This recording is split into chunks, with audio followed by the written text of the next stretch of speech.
Because you have to be video today, right? You just have to. Okay, so we're ready. Okay. So we are here and we're going to start our presentation with Catherine. And Catherine, go ahead and let everybody know your full name. My name's Catherine McNulty. And I'm sorry, go ahead. My name's Catherine McNulty, and my son is baby Jackson Robert McNulty, and he was born on December 15th, 2010. Awesome. So Catherine, tell me about your pregnancy. So my pregnancy was very normal for the first 25 weeks or so. Everything went really great. At the 27th week is when I started having some contractions and some pains that I didn't expect to have. And I ended up going to the hospital and delivering Jackson the next day. How did you handle the loss emotionally? Emotionally, it was obviously very difficult. I was fortunate to have had Mason in the NICU. I'm sorry. Mason is my new son. So I was very fortunate to have Jackson in the NICU for 6 weeks. So we were with him as he was fighting to survive. But in the end, he had a pulmonary hemorrhage, and it really just made it so that he was really just living on his brainstem and that he wasn't going to have a normal life. So we chose to end his life. It was a difficult decision, but it was on our terms. It wasn't in the hospital with bright lights on and a cold environment and people sticking him and prodding him. It was really in a nice, gentle, calm environment with music playing and us holding him and letting him go. So emotionally, obviously, I was devastated, and I really didn't know where to turn. I really kind of walked through life just on empty, full of misery, and I didn't know where to go or what to do. It was very unexpected. Even though we knew that he could die, we didn't know that he actually would, right? You never believe that your child's going to die. Even if they tell you that their child could die, you don't believe that it actually will happen. And so when it did, we were crushed. I was just crushed, basically annihilated. So what did you do after that time, in the sense of comforting yourselves, you and your husband as well? Yes. What did you all do to comfort? Well, so my husband and I took very different paths on our grief journey. He really wanted to forget and just move on, and I completely understood that, but that wasn't what I needed. I needed to talk about Jackson. I had to know that he was real. I had to know that he had purpose and that he had meaning. And it took me a full 3 or 4 months worth of really deep grief, and really being miserable. I found some local support groups that let me share my message, because I think the first thing I had to find out was that I'm not the only person that this happens to. It happens to a lot of us. And so the support groups were really good for that. But then there came a time when I had to do something more, and I had to figure it out, and I struggled with it. I went looking for, I went looking on the internet. I went reading books, right? But all the books that I found were this thick, and I just didn't have the mental focus or capacity to even look at them. And all the information that I found on the internet was very clinical, and more about like, hey, these are the 5 stages of grief, rather than this is what you're going to experience, this is what you're going to go through. And what I wanted was the how-to, right? Because I had to go back to work. I wanted to function again, and I didn't know how to do that. And so I set myself on a journey to figure it out. Now, during this time, how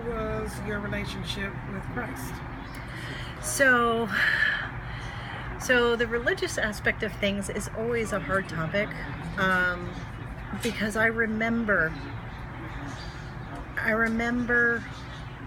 feeling devastated, and I remember asking God, like, how could this even happen? How could he do this to anyone, but how could he do it to me?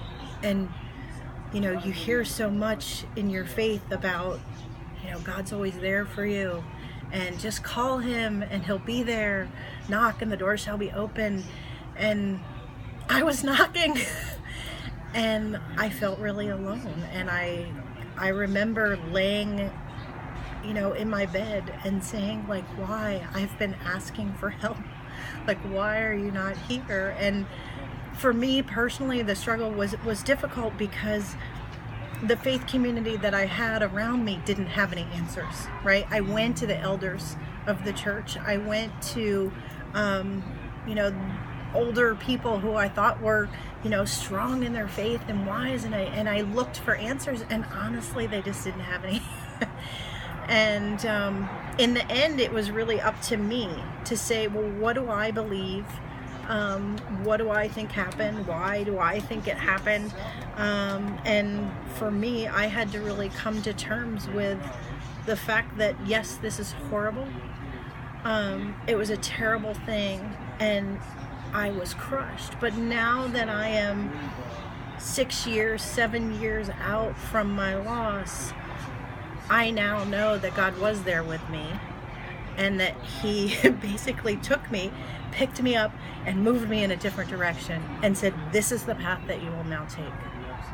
And so that's why I'm very strongly committed to helping other people through the journey, so that they don't have to do it alone. So during this time,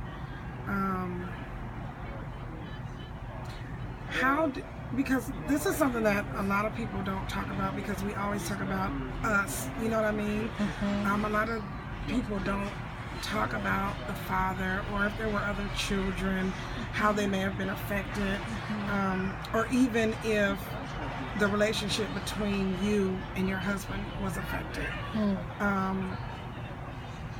Was there a point where you were kind of like,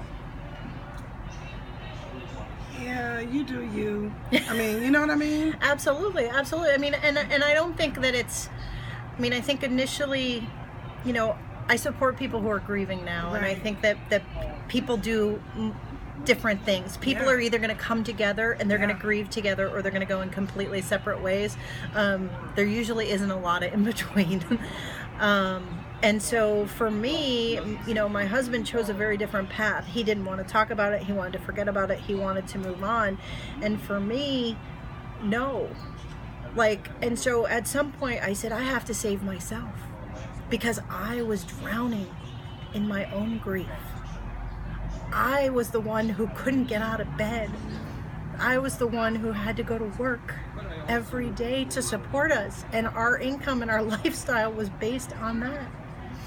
And I was 6 months pregnant, and I'm in sales. I have customers. I had an entire customer base who knew I was pregnant, who I had to go back to work after the 6-week period of time, a little longer than 6 weeks, which is the typical maternity leave, and answer the question over and over and over again, how is your baby? And it was, I went through a lot with it. If you say my baby died, they get devastated, and then you find yourself comforting them and saying, no, it's okay, I'm gonna be okay, I'm good.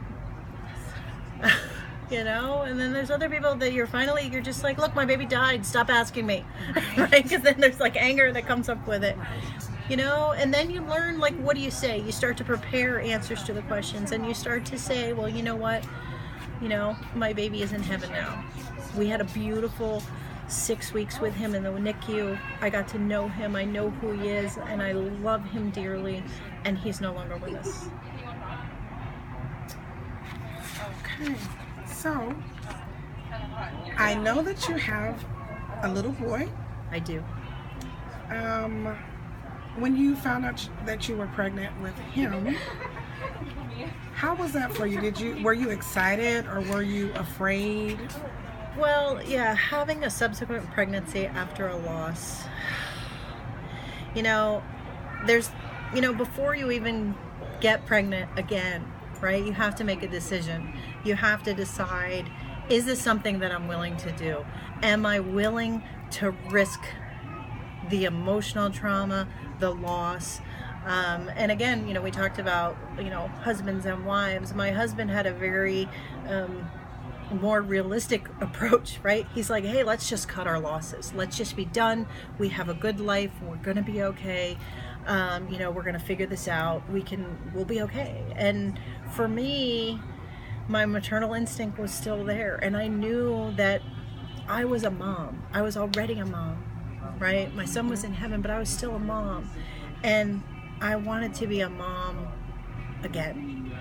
And so for me, there wasn't a choice. I was going to give all that I could to try to be pregnant. I was older at the time. So my son Mason, I had him at 42 weeks. But the entire pregnancy, I was terrified, right? And really the way I got through, I was on hospitalized bed rests because I had a cervix that would just open. And so I laid down for the entire pregnancy in the hospital. Which was okay because I would have done that. Had the doctors told me, I joke, if the doctors had told me I had to stand on my head and my son would be okay, I would have done it because that's what moms do. And so I was terrified, and we went, I still have the Facebook posts, right? Because we went week by week and we celebrated every week. And I had a cerclage at 18 weeks.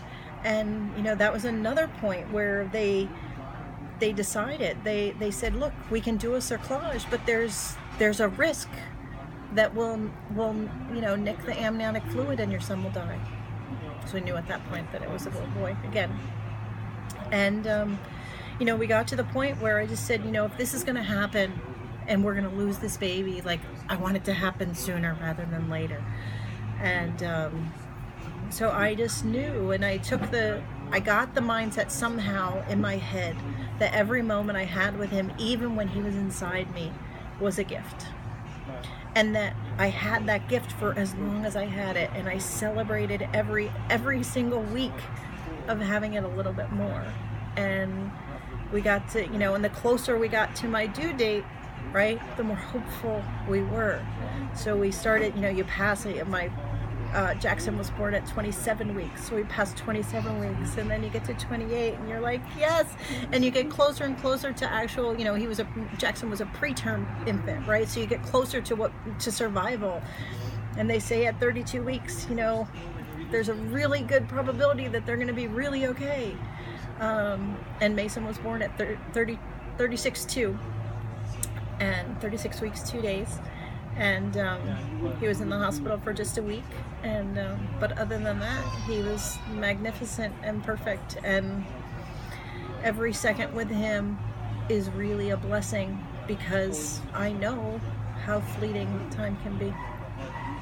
That is an awesome story. So one last thing I want you to do.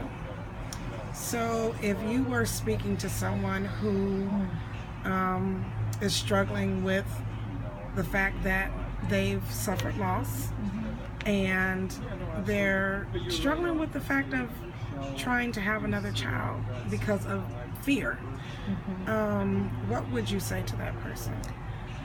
Well, so I think that if you're in the struggle and you're fearful, that means that it's something that you want to do, right? Because the decision has to be, do we do this or do we not do this?